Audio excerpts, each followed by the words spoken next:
لفظ لفظ حکمتیں ابر علم کہیں سے برستی بارشیں شرع کے امور سے دین کے شعور سے. السلام علیکم ورحمۃ اللہ وبرکاتہ.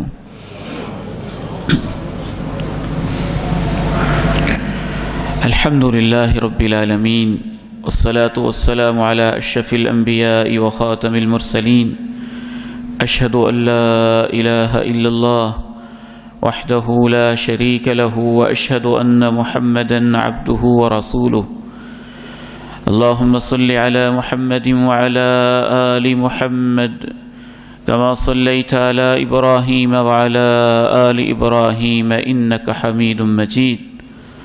اللهم بارك على محمد وعلى آل محمد كما باركت على إبراهيم وعلى آل إبراهيم إنك حميد مجيد. رب اشرح لي صدري ويسر لي أمري واحلل عقدة من لساني يفقهوا قولي. اللهم انفعني بما علمتني وعلمني ما ينفعني وزدني علما. اللهم طهر قلبي من النفاق وعملي من الرياء ولساني من الكذب وعيني من الخيانة فإنك تعلم خائنة الأعين وما تخفي الصدور. أما بعد فإن خير الحديث كتاب الله وخير الهدي هدي محمد صلى الله عليه وسلم وشر الأمور محدثاتها وكل محدثة بدعة وكل بدعة ضلالة وكل ضلالة في النار. أعوذ بالله السميع العليم من الشيطان الرجيم من همزه ونفخه ونفثه. بسم الله الرحمن الرحيم. يا أيها الناس إن وعد الله حق فلا تغرنكم الحياة الدنيا ولا يغرنكم بالله الغرور. إن الشيطان لكم عدو فاتخذوه عدوا إنما يدعو حزبه ليكونوا من أصحاب السعير. اے دنیا جہاں کے انسانوں، اس میں کوئی شک نہیں کہ شیطان تمہارا دشمن ہے، لہذا اسے دشمن بنا کے رکھو.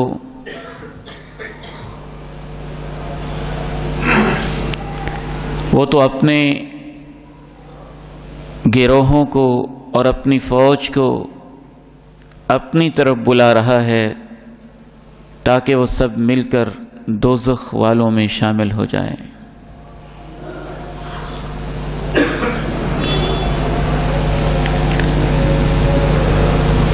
اگر ایک جگہ آپ کسی قلعے کے اندر محفوظ ہوں، باہر سے دشمن وار کر رہا ہو اور وہ اس قلعے سے آپ کو نکالنا چاہتا ہو اور آپ پہ حملہ کرنا چاہتا ہو،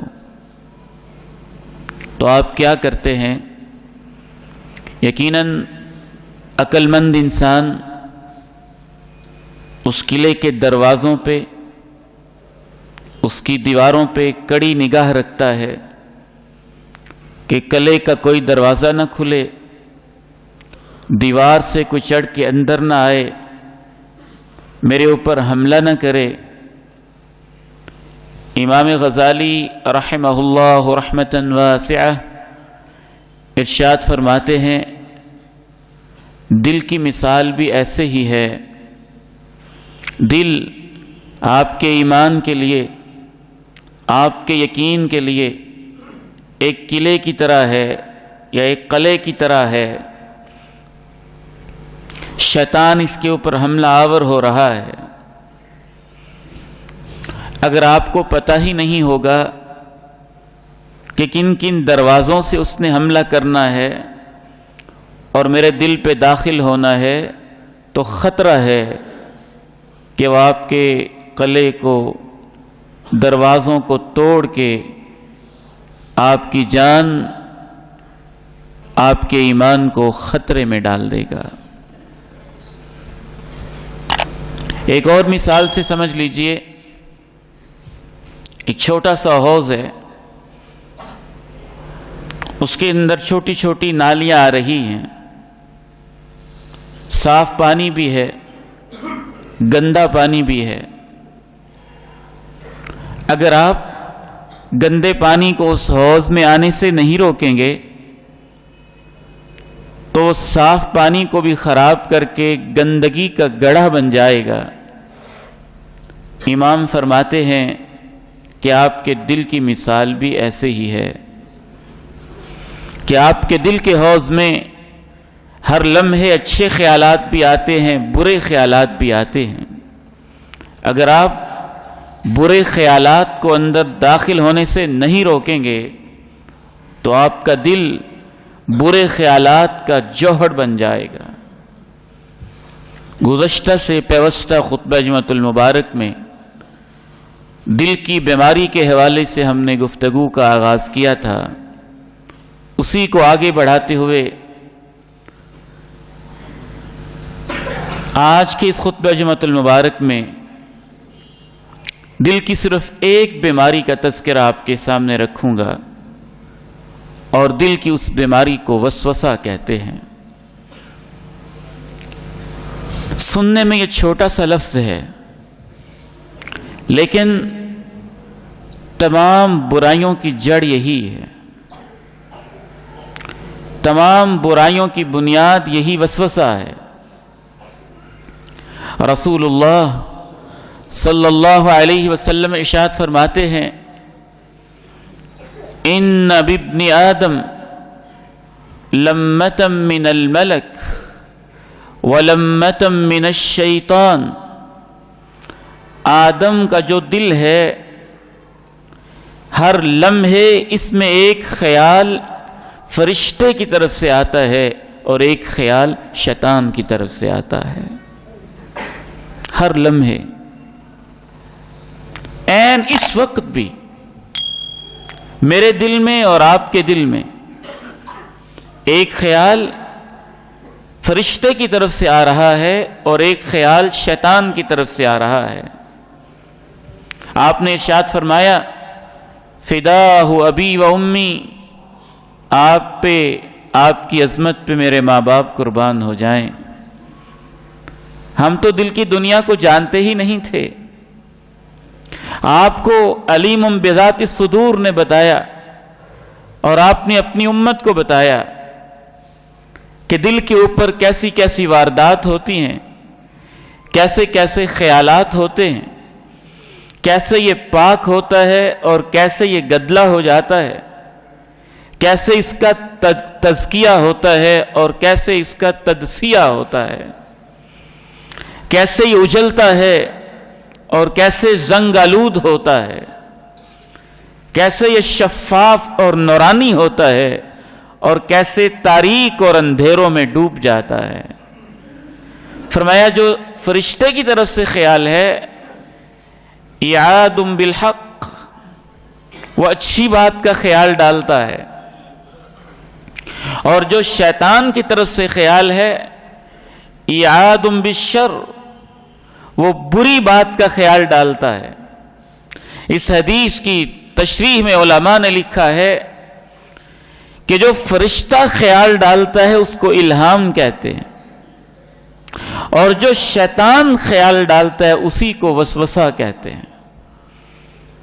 یاد رکھیے، دنیا میں جتنی برائیاں ہو رہی ہیں، جھوٹ، دھوکہ، منافقت، ریاکاری، دکھاوا، زنا، چوری، ڈاکہ، ملاوٹ، قطع رحمی، چھوٹی چھوٹی برائیوں سے بڑی بڑی برائیوں تک، بدعت، کفر، شرک، جھوٹے فلسفے،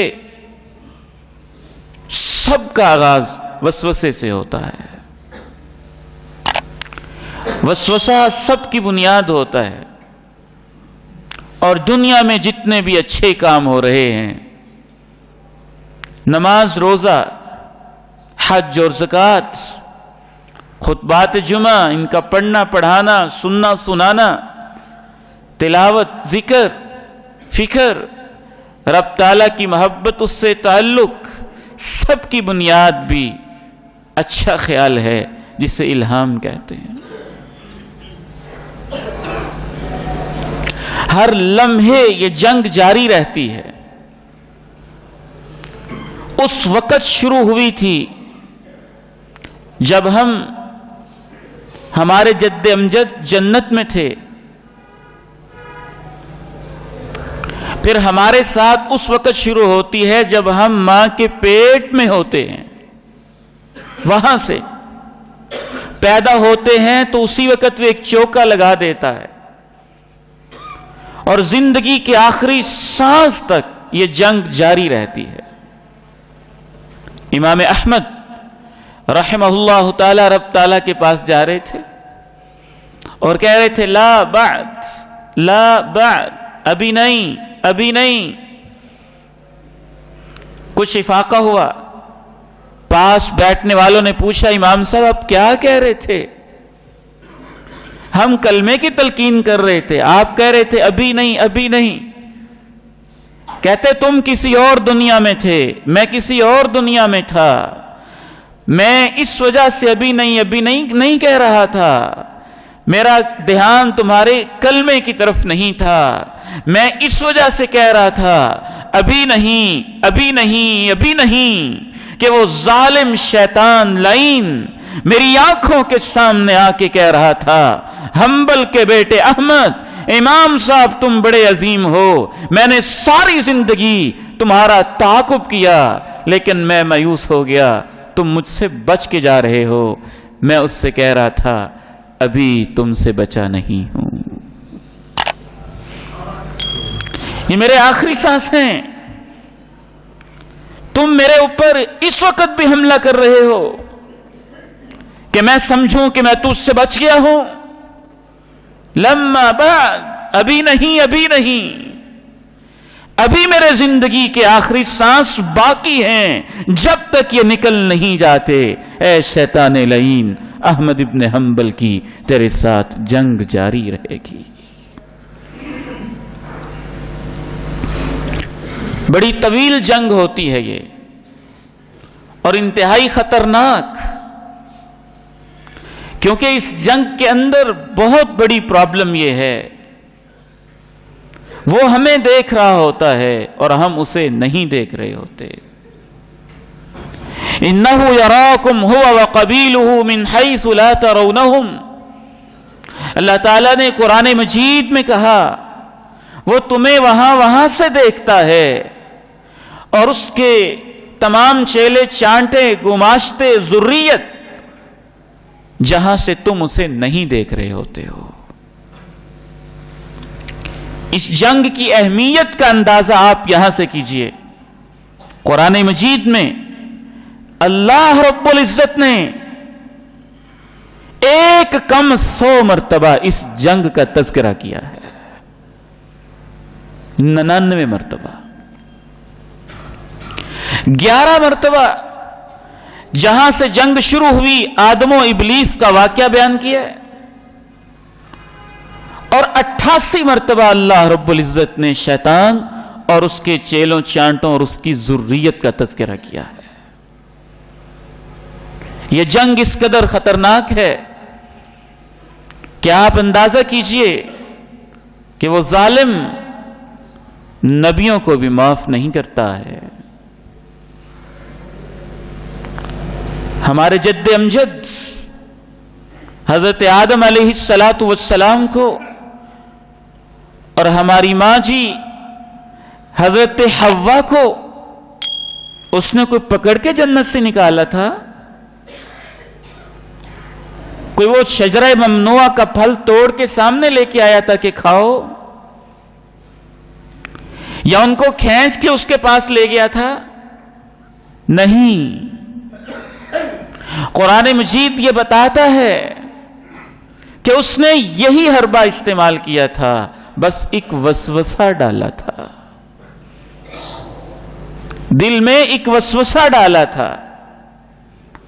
کیا کیا خوبصورت نقشہ کھینچتا ہے قرآن مجید. قرآن مجید یہاں تک کہتا ہے کہ وہ ان دونوں کے پاس آیا. پورا نقشہ یوں بنتا ہے. ہمارے جد امجد حضرت آدم کے پاس، ہماری ماں حضرت حوا کے پاس آ کے اس نے اللہ کی قسم اٹھائی. قاسمہما انی لکما لمن الناصحین. آدم مجھے اللہ کی قسم ہے میں تمہارا خیر خواہ ہوں. حوا مجھے اللہ کی قسم ہے میں تمہارا خیر خواہ ہوں. وہ بھولے، یہ جانتے ہی نہیں تھے کہ اللہ کی قسم اٹھا کے بھی کوئی دھوکہ دے سکتا ہے، اللہ کے نام پہ بھی کوئی دھوکہ دے سکتا ہے. وہ تو یہ سوچ ہی نہیں سکتے تھے کہ اللہ کی قسم اٹھا کر بھی کوئی دھوکہ دے سکتا ہے. مجھے اللہ کی قسم ہے میں تمہارا خیر خواہ ہوں، میں تمہارے ساتھ بھلائی کرنا چاہتا ہوں. اچھا تم نے کبھی یہ سوچا ہے کہ جنت میں ہر درخت کھانے کی آزادی ہے، ایک ہی درخت سے تمہیں کیوں روکا ہے؟ سوال ڈالتا ہے، وسوسہ ڈالتا ہے. کبھی تم نے سوچا ہے کہ جنت کی ساری نعمتیں تم کھا سکتے ہو، ایک درخت سے اللہ نے کیوں روکا ہے؟ سوچ میں پڑ گئے، سوال کھڑا ہو گیا، وسوسہ آ گیا. میرے نوجوان بیٹوں، میری بیٹیوں، اور خصوصاً اسکول کالجز سے تعلق رکھنے والے پڑھے لکھے طبقے کے میرے بھائیوں، آج دنیا میں شد و مت سے کہا جاتا ہے، الہاد کو پھیلانے کے لیے باقاعدہ تھنک ٹینکس نے بیٹھ کر ایجنڈا طے کیا ہے کہ ہم نے مسلمانوں کو کافر نہیں بنانا، ان کے ذہن میں ایک سوال کھڑا کرنا ہے. بس سوال کھڑا کر دو، شکوک و شبہات پیدا ہونا خود ہی شروع ہو جائیں گے. ایک سوال کھڑا کیا، جانتے ہو تمہیں اس درخت سے کیوں روکا گیا ہے؟ پھر بڑے شد و مت سے کہا جاتا ہے جس سوال تو کھڑا ہوگا سوال کا جواب بھی دینا چاہیے. ہاں کچھ سوال ایسے ہیں جو کھڑے ہوں تو اچھی بات ہے، ان کا جواب دینا چاہیے، جن کا تعلق عمل کے ساتھ ہے، فقہ کے ساتھ ہے، عمل کی زندگی کے ساتھ ہے. نماز کیسے پڑھنی ہے؟ اچھا سوال ہے. رب کو کیسے منانا ہے؟ اچھا سوال ہے. پیغمبر کی اطاعت کیسے کرنی ہے؟ اچھا سوال ہے. جنت میں جانے کے لیے اعمال کون سے کرنے ہیں؟ اچھا سوال ہے. جہنم سے بچنے کے لیے کن اعمال سے اجتناب کرنا ہے؟ اچھا سوال ہے. ہر سوال اچھا نہیں ہوتا، کچھ سوال ایسے ہوتے ہیں جو انسان کو جہنم کی وادیوں کی طرف دھکیل دیتے ہیں. وہ سوال نہیں ہوتے، وہ وسوسے ہوتے ہیں. یہ غلط آپ کو سمجھایا گیا ہے کہ ہر سوال کا جواب ہونا چاہیے. نہیں، کچھ سوالوں کا جواب یہی ہے ان کو روک دیا جائے. جناب آدم نے جب اس سوال کو نہ روکا، وسوسہ ذہن میں آ گیا، سوچنے لگ گئے کہ اللہ نے کیوں روکا ہے. سوال کھڑا ہی اس نے اس لیے کیا تھا کہ ان کے پاس جواب نہیں ہوگا اور میں ان کو جھوٹا جواب سکھاؤں گا. پھر کہا خود ہی شیطان نے تمہیں اس لیے روکا ہے کہ اس درخت کی یہ خصوصیت ہے جو کھا لیتا ہے وہ جنت میں ہمیشہ رہتا ہے یا پھر وہ فرشتہ بن جاتا ہے. الا ان تکونا ملکین او تکونا من الخالدین. اس لیے روکا ہے. لہذا میں تمہارا دوست اور خیر خواہ ہوں، تمہیں اللہ کی قسم دے کے کہتا ہوں، کھا لو اچھے رہ جاؤ گے، جنت میں ہمیشہ رہو گے، یا نورانی مخلوق فرشتے بن جاؤ گے. وسوسے میں آ گئے. قرآن مجید کا ایک لفظ یہ کہتا ہے کہ اس نے آہستہ آہستہ ان کو شیشے میں اتارا. فَدَلَّاهُمَا بِغُرُورٍ، دھوکہ دے کے اتارا. دلو سے ہے. دَلَّاهُمَا، دلو کا معنی ہوتا ہے ڈول. جیسے ڈول کنویں میں لٹکاتے نا، رسی باندھ کے آہستہ آہستہ لٹکاتے ہیں، پھر آہستہ آہستہ اس خالی ڈول کو پانی سے بھر دیتے ہیں. دلہما بغرور، دھوکہ دے کر جناب آدم اور اماں حوا کو اس طرح سے آہستہ آہستہ شیطان نے جنت سے اتارا. اس موقع پہ پھر اللہ نے ہم سے مخاطب ہو کے ایک بات کہی، یا بنی آدم، تم آدم کے بیٹے ہو، میں آدم کا بیٹا، آپ آدم کے بیٹے، آپ آدم کے بیٹے، مائیں بہنیں بیٹیاں آدم کی بیٹیاں. کہا آدم کے بیٹو، میں تمہارا رب تم سے کہتا ہوں، لا یفتننکم الشیطان کما اخرج ابویکم من الجنہ، کہیں شیطان تمہارے ساتھ بھی وہی فتنے، وہی آزمائشیں، وہی دھوکے نہ کر ڈالے جو تمہارے ماں باپ کے ساتھ کیے تھے. انہو یراکم ہوا وقبیلہ من حیث لا ترونہم، وہ تمہیں وہاں سے دیکھتا ہے جہاں سے تم اسے نہیں دیکھتے ہو. ایک اور مقام پہ کیا خوبصورت انداز ہے. وقت نہیں کہ میں آپ کو آیات پوری پڑھ کے سناؤں. کیا محبتیں ہیں اللہ کی آدم کے بیٹوں کے ساتھ اور حوا کی بیٹیوں کے ساتھ. یا ایھا الناس، اے انسانوں، ان وعد اللہ حق، کوئی شک نہیں کہ اللہ کے وعدے سچے ہیں. فلا تغرنکم الحیات الدنیا، دیکھنا دنیا کی زندگی میں کہیں مبتلا ہو کے دھوکے میں نہ پڑ جانا. ولا یغرنکم باللہ الغرور، اور وہ بڑا دھوکہ باز کہیں تمہیں دھوکہ نہ دے جائے. ان الشیطان لکم عدو، شیطان تمہارا دشمن ہے. فاتخذوہ عدوا، اسے دشمن بناؤ. جس کو دشمن نہیں بنانا تھا اسے ہم نے دشمن بنایا. ہم نے باپ کو دشمن سمجھا، ماں کو دشمن سمجھا، بھائی کو دشمن سمجھا، بہن کو دشمن سمجھا، بہو کو دشمن سمجھا، ساس کو دشمن سمجھا، سسر کو دشمن سمجھا، داماد کو دشمن سمجھا، کہیں بیوی کو دشمن سمجھا، کہیں خاوند کو دشمن سمجھا، کہیں کزن کو دشمن سمجھا، کہیں ماموں کو انکل کو، کہیں بھتیجے کو بھانجے کو ہم نے دشمن سمجھا. تو یہ بھی شیطان کا دھوکہ ہی تھا. جو ہمارے دوست تھے ان کو شیطان نے وسوسہ ڈال کے ہمارے سامنے دشمن بنا کے پیش کر دیا تاکہ اپنی دشمنیاں چھپا لے. اس کو دشمن بناؤ.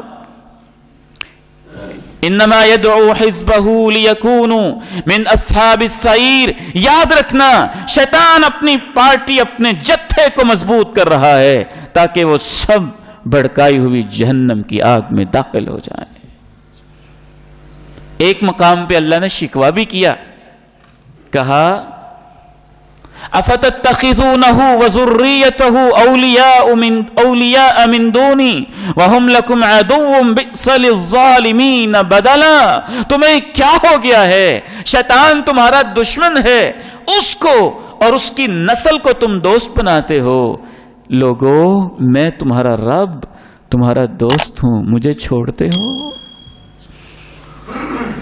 افتتخذونہ وذریتہ اولیاء من دونی وَهُمْ لَكُمْ عَدُوٌّ بِئْسَ لِلظَّالِمِينَ بَدَلًا. ایسے ہی تو اللہ تعالیٰ نے بار بار تقریباً 1 درجن سے کم 11 مرتبہ قرآن مجید میں ابلیس آدم کا واقعہ یوں ہی تو نہیں بیان کیا. اس میں کچھ سیکھنے کی باتیں ہیں نا. اس واقعے کے اندر بھی شیطان نے اتنا گمراہ کیا، لوگوں کو اس بات پہ لگا دیا اچھا وہ جو آدم نے درخت چکھا تھا وہ کون سا تھا، اس کا نام کیا تھا، اس کا ذائقہ کیسا تھا، کون سا درخت ہوتا تھا؟ دھوکے میں ڈال دیا۔ جو بات سیکھنی تھی وہ سیکھی نہ، اور جس کی ضرورت نہیں تھی اس میں پڑ گئے، اس کی تحقیق میں پڑ گئے، اور جو اللہ سکھانا چاہتے تھے کہ وہ ہمارا دشمن ہے، وسوسے ڈالتا ہے، ہم نے وسوسوں میں نہیں پڑنا، اس طرف نہ گئے۔ 88 مرتبہ میں نے عرض کیا آپ سے، شیطان کا تذکرہ کیا، 11 مرتبہ آدم و ابلیس کے واقعے کا تذکرہ کیا، ایک کم 100 مرتبہ، یوں ہی تو نہیں بلکہ آخری جو اللہ نے سورت اتاری اس میں بھی اللہ نے اس ظالم لعین کا تذکرہ کیا۔ قل اعوذ برب الناس، تم کہا کرو کہ میں انسانوں کے رب کی حفاظت میں آتا ہوں، مالک الناس، جو انسانوں کا بادشاہ ہے، الہ الناس، جو انسانوں کا معبود برحق ہے، من شر الوسواس الخناس، وسوسہ ڈالنے والے، بہت زیادہ وسوسہ ڈالنے والے، اور وسوسہ ڈال کے بار بار چھپ جانے والے کی شر سے، من الجنۃ والناس، وہ چاہے جنوں میں سے ہو چاہے انسانوں میں سے ہو۔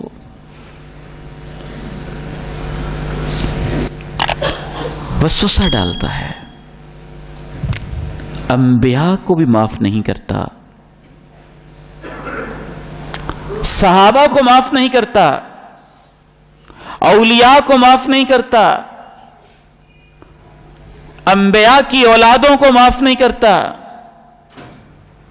پھر وسوسے ڈالتا ہے نماز میں، روزے میں، حج میں، زکوٰۃ میں، ذکر میں، فکر میں، عبادت میں، سجدے میں، طہارت میں، وضو میں، پاکی میں، غسل میں، ہر چیز میں۔ پھر وسوسے ڈالتا ہے انسانوں کے تعلقات میں، والدین اولاد کے دلوں میں، بھائیوں کے دلوں میں، بہنوں کے دلوں میں، رشتہ داروں کے دلوں میں، ہمسایوں کے دلوں میں، معاف نہیں کرتا۔ ایسا ظالم لعین ہے۔ اللہ کے پیارے نبی علیہ الصلوۃ والسلام نے فرمایا ہر انسان کے ساتھ شیطان ہوتا ہے۔ صحابہ نے پوچھا آپ کے ساتھ بھی؟ فرمایا میرے ساتھ بھی تھا، فاسلم، لیکن اللہ نے میری ایسی مدد کی ہے کہ شیطان میرا فرما بردار ہو گیا ہے، میرا تعاقب کرنے والا شیطان میرا غلام بن چکا ہے، میرا فرما بردار ہو چکا ہے۔ فاسلم، بعض محدثین نے کہا کہ اس کا مطلب ہے کہ اللہ کی طرف سے مجھے بچا لیا جاتا ہے۔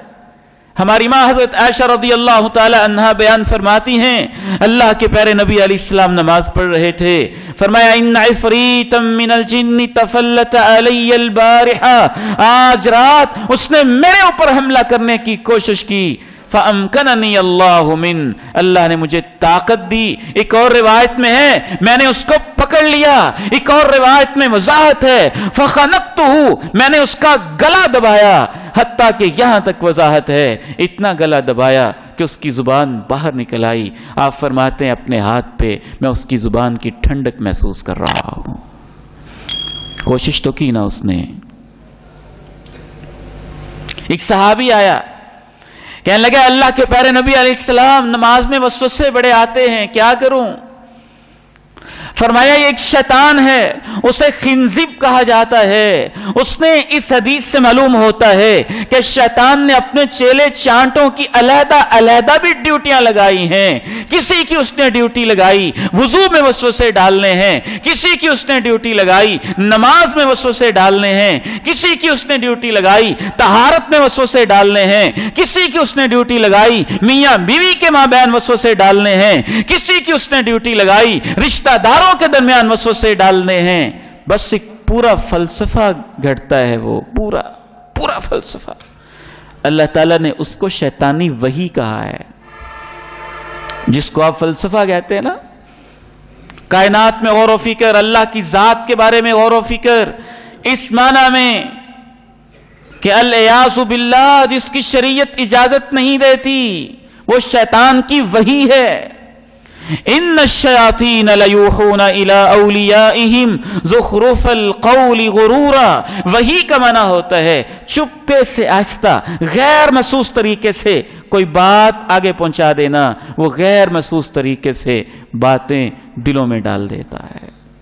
فلاسفرز کے دلوں میں، پروفیسرز کے دلوں میں، ڈاکٹرز کے دلوں میں، تھنکرز کے دلوں میں، مفکرین کے دلوں میں، یہودیوں کے دلوں میں، عیسائیوں کے دلوں میں، ماہرین لغت کے دلوں میں.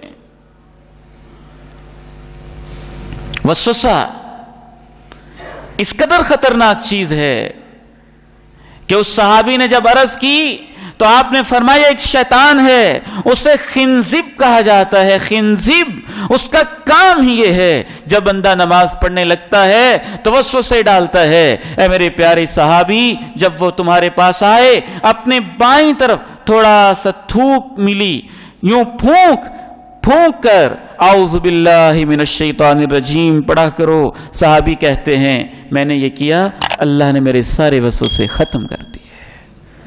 وسوسہ ڈالتا تو ہے نا، ہر لمحے ڈالتا ہے، ہر وقت ڈالتا ہے، پوری زندگی ڈالتا ہے. اور اس کا سب سے پہلا وسوسہ یہی ہے کہ اس نے اپنی دشمنی کو ہمارے ذہنوں سے ویسے ہی نکال دیا ہے. میں آپ کو اللہ کا واسطہ دے کے پوچھتا ہوں،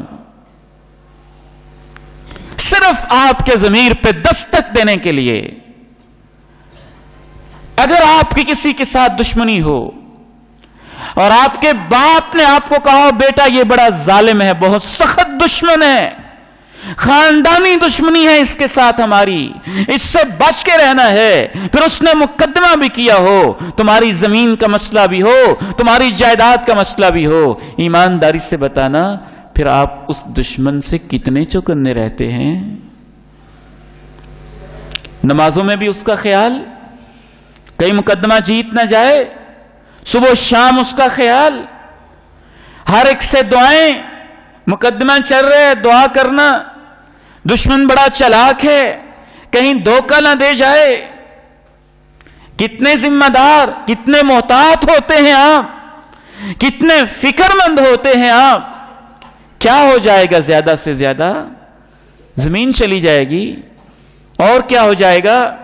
کوئی 5 مرلے کا پلاٹ چلا جائے گا، اور کیا نقصان کر سکتا ہے وہ دشمن؟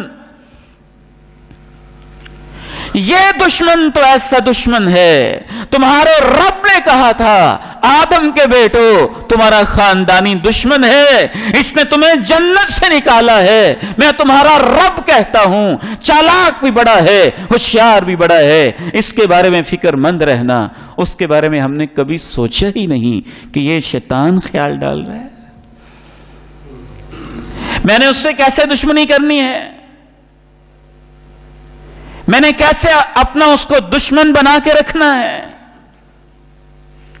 پھر اللہ نے یہ بھی بتایا کبھی وسوسہ ڈالتا ہے، وسوسہ ڈال کے چھپ جاتا ہے.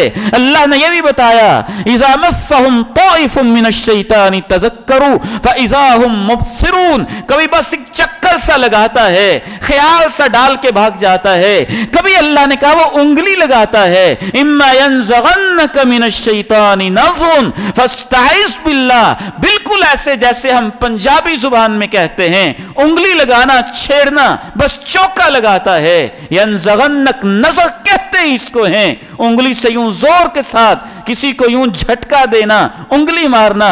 کبھی وہ اس طرح انگلیاں لگاتا ہے، اکساتا ہے، چوکے دیتا ہے. اور شیطان کا اگر علاج نہ کیا جائے تو پھر وہ دل کے اوپر یوں جم کے بیٹھ بھی جاتا ہے، پھر وہ دل کے قلعے کو فتح کر لیتا ہے، پھر اس کے اوپر قبضہ ہو جاتا ہے. پھر اس کو محنت کرنے کی ضرورت نہیں رہتی.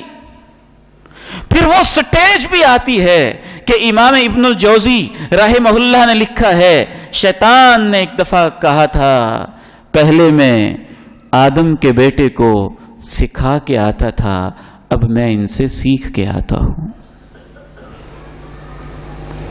وقت ختم ہو رہا ہے، اس حوالے سے ایک بات صرف میں آپ سے عرض کرنا چاہتا ہوں۔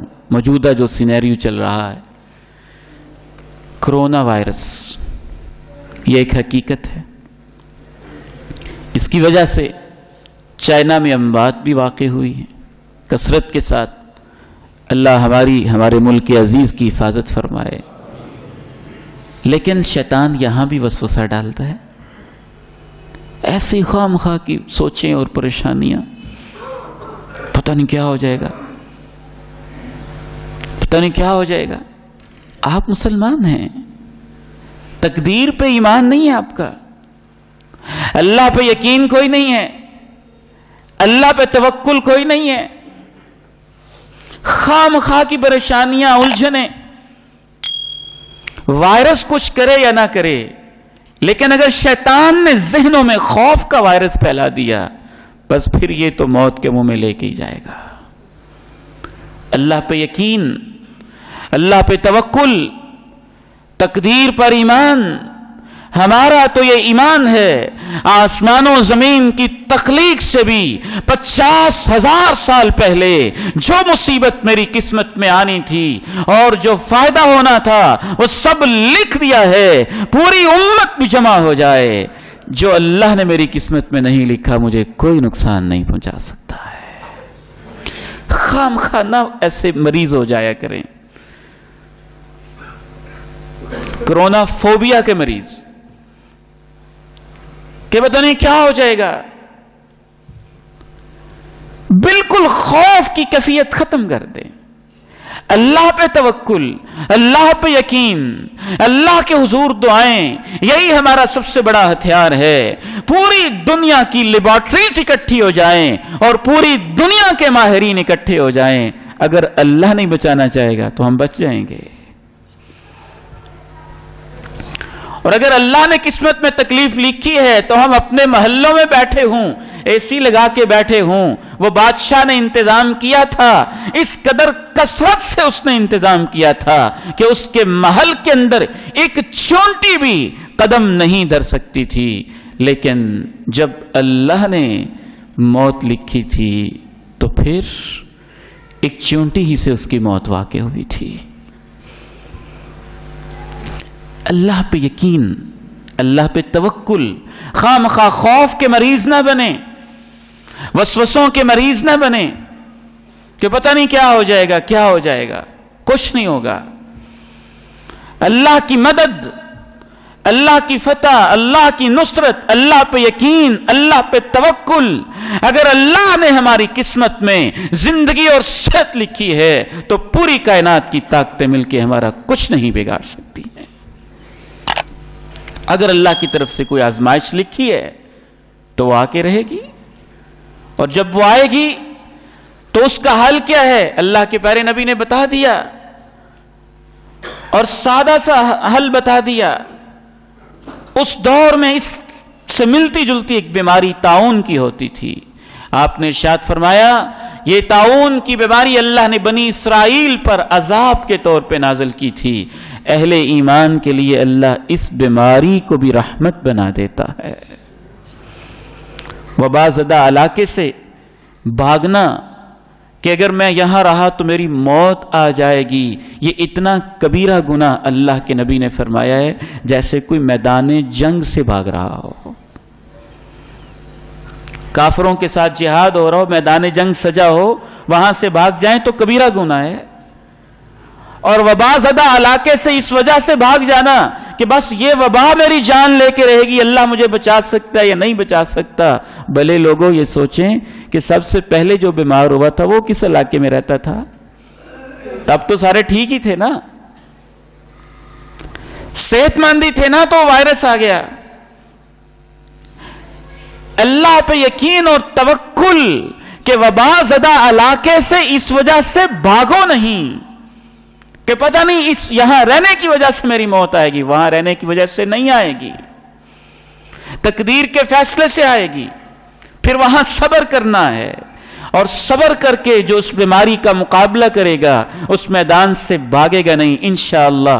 امید ہے طاعون کی بیماری کی طرح اللہ اسے شہید کا اجر نصیب فرمائے گا. اور اگر کسی جگہ وبا پھیل چکی ہے تو وہاں جانا نہیں. آپ نے اس سے منع کر دیا, وہاں جانے سے منع کر دیا. صبح و شام کی دعائیں وہ ذہن میں رکھیں اور آپس میں محبت, پیار, الفت کو بڑھائیں. بڑی بڑی مصیبتیں جب معاشرہ یونٹی کا اظہار کر رہا ہو تو وہ سہنا آسان ہو جاتی ہیں, اور اگر معاشرہ ویسا ہو جیسے اللہ معاف فرمائے ہم بن چکے ہیں, پھر چھوٹی چھوٹی مصیبتیں سہنا بھی عذاب بن جاتا ہے. ابھی یہاں کوئی خاص واقعہ ہوا ہی نہیں اور خام خواہ کی مہنگائی ہوگی. لوگوں نے ایکسپلائٹ کرنا, ظلم کرنا اور پتہ نہیں کیا کہ اپنے معاشی مفادات سمیٹنے کا سوچ لیا. تو اس لیے یہ بھی وسوسے ہوتے ہیں خام خواہ کے. اور آپ نے دو ٹوک فرما دیا, صحیح بخاری ہے, لا عدوا ولا طیارہ. شیطان وسوسے ڈالتا تھا کہ پرندہ ادھر اڑ جائے تو یہ ہوتا ہے, ادھر اڑ جائے تو یہ ہوتا ہے. بیماریاں ایسی ہوتی ہیں جو دوسرے کو لگ کر تباہ کر دیتی ہیں. آپ نے فرمایا لا عدوا, کوئی دنیا میں ایسی بیماری نہیں جو اپنے اندر خود طاقت رکھتی ہو کہ دوسرے کو لگ جائے. لگتی تبھی ہے جب اللہ کا حکم ہوتا ہے. ولا طیارہ, کوئی ایسا پرندہ نہیں جس کے ادھر ادھر اڑنے سے کوئی قسمت بدل جاتی ہو. آپ نے اس کو وہم قرار دیا, وسوسہ قرار دیا. ٹھیک ہے, ظاہری سبب احتیاط کرنا ہے, لیکن وسوسے کے مریض نہیں بننا. ایمان اللہ پہ مضبوط رکھنا ہے. صبح و شام کی دعائیں, بسم اللہ الذی لا یضر مع اسمہ شیء فی الارض, اس اللہ کے نام سے جس کا نام لینے سے زمین و آسمان میں کوئی چیز تکلیف نہیں دے سکتی ہے. آپ نے فرمایا جو 3 دفعہ یہ دعا صبح پڑھ لیتا ہے شام تک اللہ کی حفاظت میں آ جاتا ہے, اسے کوئی چیز تکلیف نہیں دیتی. جو شام کو پڑھ لیتا ہے صبح تک اللہ کی حفاظت میں آ جاتا ہے, اسے کوئی چیز تکلیف نہیں دیتی. جس صحابی نے یہ حدیث بیان کی نا, اس سے فالج ہوا تھا. تو راوی نے کہا تم خود تو فالج کے مریض ہو اور یہ حدیث بیان کر رہے ہو, یہ پڑھتے نہیں ہو, یہ پڑھتے نہیں ہو. قسمت کیا ہوتی, تقدیر کیا ہوتی ہے. اس نے کہا میں ایسا نہیں ہوں کہ عثمان ابن عفان کے بارے میں جھوٹ بولوں, اور عثمان ایسے نہیں. اس حدیث کے راوی حضرت عثمان ابن عفان ہیں, اور عثمان ابن عفان ایسے نہیں ہیں کہ اللہ کے رسول کے بارے میں جھوٹ بولیں. یہ حدیث بھی سچی ہے, عثمان بھی سچا ہے, اللہ کے پیغمبر بھی سچے ہیں. مجھے اللہ نے ہر وقت محفوظ رکھا. جس دن میرے اوپر فالج کا اٹیک ہوا اس دن کوئی ایسا مسئلہ تھا, میں غصے میں تھا, غصے کے اندر بپھر کے میں دعا پڑھنا بھول گیا تھا. جب قسمت میں تکلیف لکھی ہوگی پھر وہ ہر صورت میں آ کے رہے گی. خامخواہ وسوسوں کے اور واہموں کے مریض نہ بنیے. بسم اللہ الذی لا یضر مع اسمہ شیء فی الارض ولا فی السماء وہو السمیع العلیم. اس اللہ کے نام سے جس کے نام میں اتنی برکتیں ہیں کہ زمین و آسمان میں کوئی چیز تکلیف نہیں دیتی, وہ سب سننے والا, سب جاننے والا ہے. یہ اس طرح کی باقی دعائیں پڑھیں. اللہ تعالیٰ پوری قوم کو اپنی حفاظت میں رکھے. وآخر دعوانا الحمد للہ رب العالمین.